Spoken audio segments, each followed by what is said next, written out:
Hello everyone. तो आज के सेशन में बच्चों हम लोग प्रमुख रूप से इतिहास यानी कि हिस्ट्री विषय के 10 महत्वपूर्ण जो है लघु उत्तरीय प्रश्नों को देखने वाले हैं, जो आप लोगों के बोर्ड परीक्षा के लिए काफ़ी इंपॉर्टेंट है। सारे प्रश्नों को समझने का प्रयास कीजिएगा। जो प्रश्न आपको नहीं आता है बच्चों, वो प्रश्न आप लोग को अपने नोट कॉपी में नोट डाउन कर लेनी है और काफ़ी सिंपल और सहज भाषा में आप लोग को यहाँ पर समझाया जाएगा। सारे प्रश्न बहुत ही अच्छी तरह से, बहुत ही आसान भाषा में लिखा हुआ है बच्चों, आप लोग पढ़ करके देख सकते हैं। और जो भी जहां पर समझ में नहीं आएगा आप लोग को कमेंट बॉक्स में कमेंट करना है, ठीक है। पहला प्रश्न है, खूनी रविवार से आप क्या समझते हैं।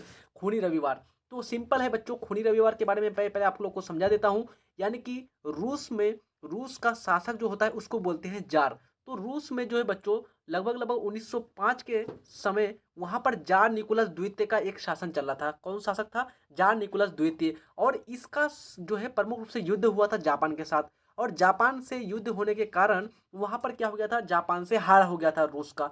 जब युद्ध में हार गया जापान से, तो वहां पर बहुत सारे जो है धन दौलत की वहां पर क्या हो गई बच्चों, खपत हो गई। और वहां पर प्रमुख रूप से जो आम लोग थे, जो किसान लोगों थे, उन लोगों की हालत क्या हो गई, पस्त हो गई। उन लोगों की हालत बहुत ही खराब हो गई, जिसके कारण उन्होंने क्या किया, आम लोगों ने जाकर के सरकार के खिलाफ, शासक के खिलाफ धावा बोल दिया और उसके खिलाफ प्रोटेस्ट और धरना देने लगा। इसके कारण क्या हुआ, तो जार शासक का जो भी सैनिक था, उन्होंने वहां के रह रहे यानी कि रूस में रह रहे लोगों को, जो आम किसान और ये लोग धरना देने जा रहे थे, उन लोगों को क्या कर दिया, गोली से भुनवा दिया। गोली से मतलब कि पूरा का पूरा एकदम खूनी रक्तपात करा दिया। खूनी रक्तपात करा दिया। जनवरी का महीना था और दिन का था, कौन सा दिन था, वो दिन था आपका रविवार। तो रविवार था, बहुत ज्यादा खून बह गया, इसलिए वहां पर खूनी रविवार इसको कहा गया। समझ में आ गया? आइए देखते हैं लिखे हैं क्या है। तो रूस में जब जार निकोलस द्वितीय का निरंकुश शासन चल रहा था, उसी समय जापान से रूस की क्या हो गई, हार हो गई। किसानों तथा आम लोगों की हालत पहले से खराब होने के कारण लोग जनवरी 1905 ईस्वी को सेंट पीटर्सबर्ग बच्चों शासक जहां पर रहते थे जिस महल में, तो उसका नाम है सेंट पीटर्सबर्ग, ठीक है। उस महल की ओर बढ़ रहे थे लोग। उसी समय जार के सैनिकों ने गोलियों से हजारों लोगों को मार दिया। क्योंकि उस दिन रविवार था, इसलिए इसे खूनी रविवार कहते हैं। समझ में आ गया बच्चों? दिन कौन सा था? रविवार। महीना कौन था? जनवरी। और वहां पर 1905, जिस कारण इसको क्या कहा, खूनी रविवार कहा गया। वहां पर जो सैनिक थे शासक के, उन्होंने गोली से क्या कर दिया था, हजारों लोगों की हत्या कर दी थी, हजारों लोगों पर गोली चलवा दिया था। प्रश्न है, सर्वहारा वर्ग से आप क्या समझते हैं। सर्वहारा वर्ग तो रूस में रहने वाले सभी निम्न वर्ग, निम्न मतलब कि निचली जाति के वर्ग, निचले जो बहुत ही जो है निचले वर्ग के काम करते थे बच्चों, जिसमें जो है दयनीय स्थिति यानी कि जो है दैनिक मजदूरी बहुत कम मिलती थी, उसको बोलते हैं निम्न वर्ग। जिसमें कृषक मजदूर, साधारण मजदूर, छोटे किसान तथा आम गरीब लोग आते थे। इसी को सर्वहारा वर्ग कहा जाता था, ठीक है। अगला प्रश्न है, रॉलेट एक्ट से आप क्या समझते हैं। काफी इंपॉर्टेंट है, वीवाई लगा दीजिए बच्चों, 2-3 बार ये प्रश्न आपका आया हुआ है ऑलरेडी। रॉलेट एक्ट तो सिंपल है बच्चों। रॉलेट एक्ट के बारे में पहले आपको मैं समझा दूं। ये एक्ट जो है अंग्रेजों के द्वारा लाया गया था, अंग्रेजी शासनकाल में, ठीक है। किसके द्वारा? अंग्रेज के द्वारा। और ये क्यों लाया गया था, कब लाया गया था, तो 1818 ईस्वी में। क्यों लाया गया था बच्चों? प्रमुख रूप से ये 1818 में नहीं, सॉरी बच्चों, 1918 में लाया गया था, ठीक है, 1918 में।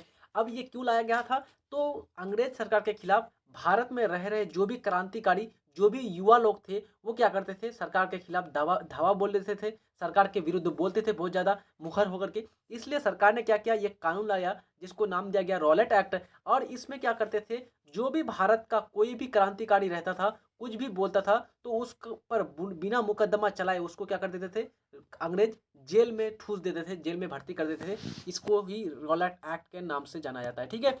यहाँ पर लिखे हैं उत्तर में, भारत में क्रांतिकारियों के प्रभाव को समाप्त करने के लिए रॉलेट एक्ट लाया गया। किसके अनुसार, किसके द्वारा लाया गया था? अंग्रेजों के द्वारा लाया गया था। इसके अनुसार अंग्रेजी सरकार किसी भी भारतीय को गिरफ्तार कर उस पर बिना मुकदमा चलाए जेल में रख सकता था। भारतीयों ने इस कानून का तीव्र विरोध किया था। यानी कि ये कानून कैसा था बच्चों, काफी बहुत ही ज्यादा खतरनाक था। क्योंकि कोई भी आदमी को कहीं से भी नजरबंद किया जा सकता था, बिना उस पर मुकदमा चलाए, बिना उसको कोई कारण बताए, ठीक है। हम लोग की यहाँ अभी क्या होता है बच्चों, कोई भी किसी भी आदमी को, किसी भी अपराधी को अगर लेके जाया जाता है जेल, तो सबसे पहले उसको नोटिस दिया जाता है ना, उसको उसकी इंक्वायरी की जाती है, उस पर एफआईआर दर्ज किया जाता है, उसके जो है गार्जियन रहते हैं उसको कारण बताया जाता है कि ये आपका बेटा अपराधी है या फिर ये आदमी अपराधी है, जिसके कारण इसको जेल लेके जाते हैं। लेकिन उस समय ये सारा चीज़ कुछ भी नहीं, सीधा सीधा उसको उठा करके जेल में ठूस देते थे, पता भी नहीं चलता था कौन सा जेल में रखा गया है। ठीक है, अगला है आपका दांडी यात्रा का क्या उद्देश्य था। काफी इंपॉर्टेंट प्रश्न है बच्चों, ये भी प्रश्न आपका आया हुआ है ऑलरेडी। तो दांडी यात्रा का उद्देश्य बताना है, ये पर्पस बताना है इसका। तो ये किसके द्वारा चलाया गया था बच्चों? तो सिंपल है, आपको ध्यान रखना है कि ये गांधी जी के द्वारा चलाया गया था। कब चलाया गया था बच्चों? तो 1930 ईस्वी में, 1930 ईस्वी में चला गया था। तो इसका उद्देश्य क्या था? तो प्रमुख रूप से बच्चों अंग्रेजी शासन काल में अंग्रेज क्या कर रहे थे, आम लोगों पर बहुत ज्यादा कर यानी कि टैक्स का भार लगा रहे थे। टैक्स, बात हर चीज पर टैक्स।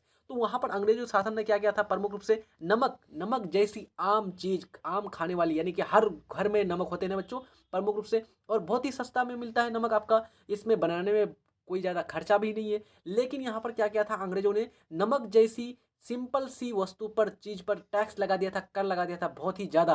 तो इसके कारण क्या किया था, गांधी जी के नेतृत्व में लोगों ने जो है प्रमुख रूप से गुजरात के तट पर पहुंच करके प्रमुख रूप से क्या बनाया था, नमक बनाया था अपने हाथों से, और इस कानून का उल्लंघन किया था। यही प्रमुख रूप से इसका उद्देश्य था। तो पढ़ लेते हैं इसके उत्तर को। दांडी यात्रा सविनय अवज्ञा आंदोलन का प्रथम प्रारूप था, जिसे नमक कानून के विरुद्ध में 1930 में चला गया था। कब चलाया गया था? 1930 ईस्वी में।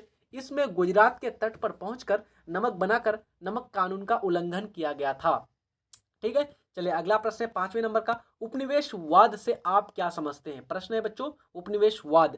तो सबसे पहले समझिए उपनिवेश किसे कहते हैं। अगर उपनिवेश आपको समझ में आ गया तो उपनिवेशवाद भी समझ में आ जाएगा। ठीक है, तो सिंपल है बच्चों, मान लीजिए एक देश है ए और एक आपका देश है यहाँ पर बी। ये ए जो देश है काफी शक्तिशाली है, इसके पास हर तरह की शक्ति है, इसके पास सेना भी है और अलग अलग प्रकार के बम भी है। तो इन्होंने क्या किया, काफी मजबूत देश है, इन्होंने अपने से कमजोर देश के अंदर गया, वह जाकर के उसकी सत्ता को अपने हाथ में ले लिया, उस पर क्या कर लिया, अपना कब्जा जमा कर लिया, और उसका आर्थिक शोषण, उसका राजनीतिक शोषण, उसका सांस्कृतिक शोषण करने लगा, वहाँ के संसाधनों को लूटने लगा। तो इसको बोलते बच्चों उपनिवेश। यानी कि जब कोई मजबूत और सभ्य देश अपने से कमजोर और पिछड़े देश को कब्जा कर लेता है और उसका आर्थिक और राजनीतिक शोषण करता है, तो इसको बोलते उपनिवेश, और इस प्रक्रिया को बोलते उपनिवेशवाद। आया समझ में? जिस प्रकार से अंग्रेजों ने यानी कि ब्रिटेन ने भारत पर कब्जा जमाया था। ठीक है, तो यहाँ पर उत्तर में लिखेंगे उपनिवेशवाद सभ्य मीन से होता है बच्चों विकसित देश। सभ्य देशों की एक प्रवृत्ति का परिणाम है जिसमें पिछड़े, यहाँ पर पिछले नहीं होगा बच्चों, पिछड़े और असभ्य देशों की राजनीति पर अधिकार जमा कर आर्थिक और राजनीतिक शोषण किया जाता है। प्रमुख रूप से किस किस प्रकार का शोषण किया जाता है? राजनीतिक शोषण, आर्थिक शोषण, उसके बाद आपका सांस्कृतिक शोषण किया जाता है। ठीक है, अगला प्रश्न है आपका औद्योगिक क्रांति क्या है। यानी कि औद्योगिक क्रांति के बारे में आपको बताना है।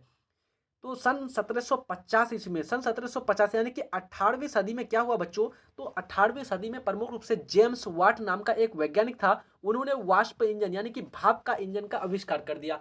और इस भाप के इंजन ने पूरे उद्योग जगत में एक क्रांति ला दी, और इसके प्रयोग से बड़े बड़े कारखानों में अनेकों अनेक वस्तुओं का उत्पादन होने लगा। यानी कि बहुत ही व्यापक स्तर पर, बहुत बड़े स्तर पर वस्तुओं का उत्पादन होने लगा, रेलवे इंजनों का निर्माण होने लगा, और अलग बड़े बड़े जहाजी बेड़े, बड़े बड़े मशीनों का निर्माण होने लगा। तो यहाँ पर क्या हो गई, वस्तुओं की उत्पादन में काफ़ी वृद्धि हो गई, और इसी घटना को नाम दिया गया आपका औद्योगिक क्रांति। तो यहाँ पर कैसे पढ़ेंगे हम, कैसे लिखेंगे, तो सन 1750 ईस्वी के बाद इंग्लैंड में वाष्प इंजन का निर्माण किसने किया था, आविष्कार किसने किया था, तो जेम्स वाट ने।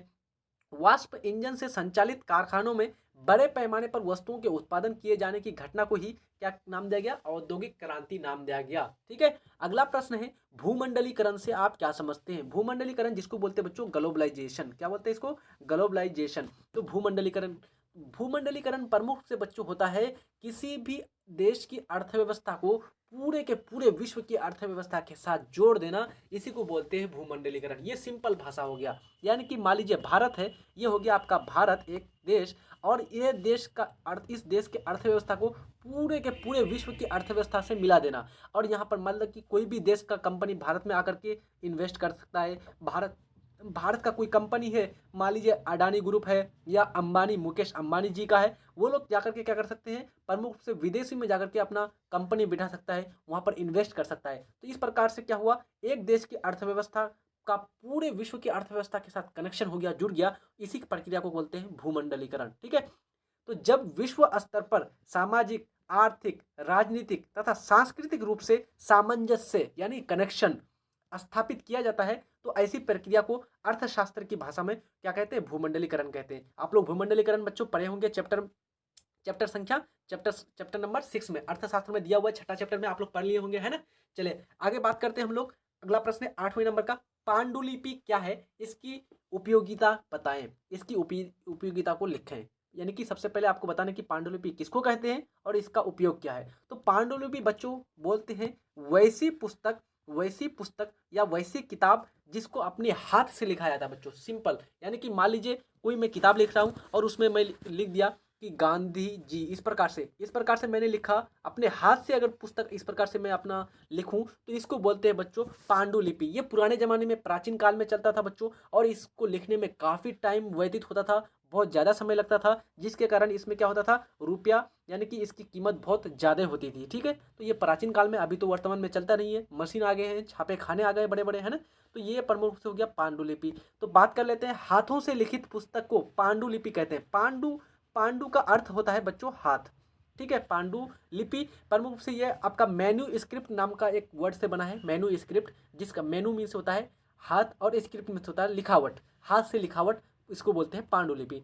भारत में छापाखाना के विकास से पहले हस्तलिखित यानी कि हस्त मीन्स होता है हाथ, हस्तलिखित पांडुलिपियों को तैयार करने का पुराना रिवाज था। ये पुस्तकें काफ़ी नाजुक और महंगी होती थी, यानी कि पेड़ों के पत्तों पर या अन्य पत्तों पर लिखा जाता था, और इसके कारण सबको इसे पढ़ना आसान नहीं था। काफ़ी महंगा होगा बच्चों, तो आम लोग नहीं खरीद पाएंगे, उसकी स्थिति उतनी अच्छी होती नहीं है तो कि वो बड़े बड़े महंगे किताब खरीद पाएँ।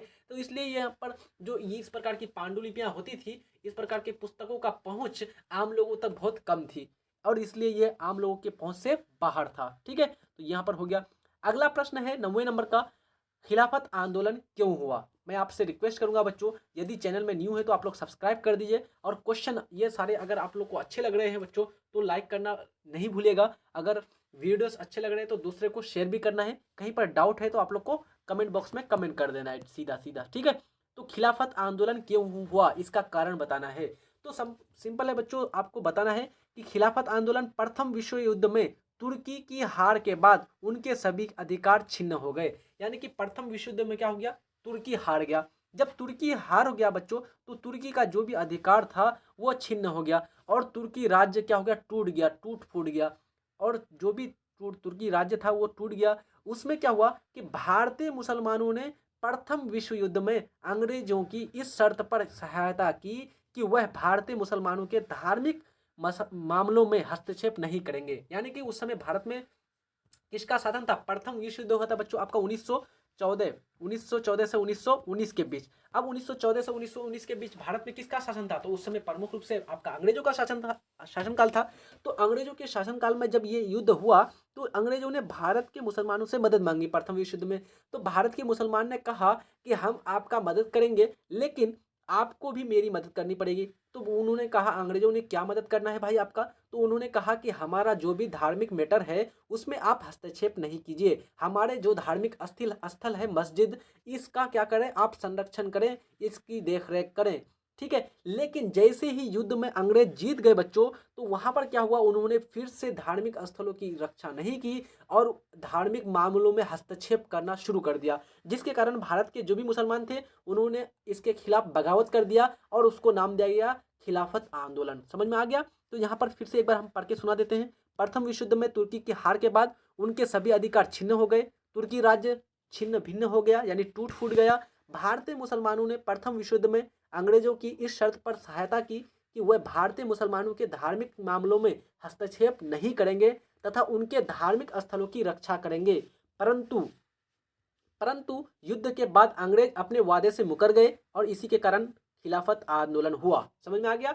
लास्ट प्रश्न है बच्चों आज के सेशन का, और आई थिंक ये सारे प्रश्न आप लोगों को काफ़ी इंपॉर्टेंट लगे होंगे, बहुत ही इंपॉर्टेंट था बच्चों, और आप लोग को ये भाषा भी बहुत आसान लगा होगा, सीधा सीधा आपके माइंड में बैठ जाएगा बच्चों, बहुत ही सिंपल लैंग्वेज है। ठीक है, चलिए, रूसी क्रांति के 2 कारणों को लिखे। रूसी क्रांति के 2 कारणों को आपको चर्चा करना है। तो लघु उत्तरीय प्रश्न है बच्चों 2 ही पूछेगा, दीर्घ उत्तरीय प्रश्न रहेगा तो 4 से 5 कारण आपको पूछ सकता है। ठीक है, तो रूसी क्रांति के 2 प्रमुख कारण निम्नलिखित है। पहला कारण, उसके बाद दूसरा कारण लिख देंगे। पहला कारण है जार की निरंकुशता एवं अयोग्य शासन, यानी कि जार निकोलस द्वितीय जो थे वहां के शासक, वो कैसा था बच्चों, निरंकुश शासन था, किसी का बात नहीं सुनता था और अपने आप में अकड़ और अहंकारी शासक था। प्रमुख रूप से उसको अच्छी तरह से शासन करने का समझ नहीं था, इसलिए वहां पर क्या हुआ बच्चों, रूसी क्रांति हुई। जार निकोलस द्वितीय एक निरंकुश और अयोग्य शासक था जो राजा के दैवीय अधिकार में विश्वास रखते थे। अब होता है दैवीय अधिकार, क्या होता है बच्चों, दैवीय अधिकार मतलब कि वो कहता था कि प्रमुख रूप से मैं देश को नहीं चला रहा हूं, मैं एक देव यानी कि भगवान का अवतार हूं, आप लोग को मुझे मानना पड़ेगा और मैं ही यहाँ का शासक हूं, मैं ही यहाँ का आप लोगों का देवता हूं, इस प्रकार से वो करता था बच्चों। ठीक है, और वो क्या करते थे, आम लोगों की उन्हें जरा भी चिंता नहीं थी, यानी कि आम लोगों को किस चीज़ की जरूरत है, यानी कि उसको प्रमुख रूप से फसल उपजाने के लिए क्या चीज़ चाहिए, तो उसमें कोई भी कुछ भी ध्यान नहीं देते थे, उसमें किसी भी प्रकार का कार्य योजना नहीं बनाते थे। इस प्रकार से वहां पर क्रांति का पहला कारण बना। दूसरा कारण था कृषकों की दयनीय स्थिति, यानी कि जो भी किसान वर्ग के लोग थे उसकी स्थिति दिन ब दिन खराब होती जा रही थी बच्चों, उसका हालत पस्त होता जा रहा था, उसकी हालत बद से बदतर होती जा रही थी। इसलिए उन्होंने क्या किया, प्रमुख रूप से रूसी क्रांति यानी कि क्रांति के रास्ता को क्रांति के मार्ग को अपनाया। तो रूस की अधिकांश जनसंख्या कृषि कार्य में लगी हुई थी, लेकिन उनकी हालत अच्छी नहीं थी, वह करों के बोझ में डूबे हुए थे, जिस कारण उन्होंने क्या किया, प्रमुख रूप से क्रांति का मार्ग को अपना लिया। ठीक है, तो ये हो गया आपका रूसी क्रांति के 2 प्रमुख कारण। आई थिंक आप लोग को ये वीडियो काफी अच्छा लगा होगा बच्चों, सारे प्रश्न आप लोग के काफी इंपॉर्टेंट है, 100% है, यहाँ से प्रश्न आपको मिलना है बच्चों बोर्ड परीक्षा में। तो सारे प्रश्नों को आप लोग को अच्छी तरह से रिवीजन करके जाना है, अपना माइंड में बिठा के जाना है। ठीक है, चैनल में न्यू है तो फिर से मैं रिक्वेस्ट करूंगा सब्सक्राइब कर दीजिए, अपने दोस्त यार को शेयर कर दीजिए, वीडियोज अच्छे लग रहे हैं तो लाइक कर दीजिए, और कहीं पर डाउट है किसी प्रकार का तो आप लोग को कमेंट बॉक्स में कमेंट कर दीजिए। मिलते हैं नेक्स्ट वीडियो में, अच्छी तरह से पढ़ाई करती है, तब तक के लिए जय हिंद, धन्यवाद।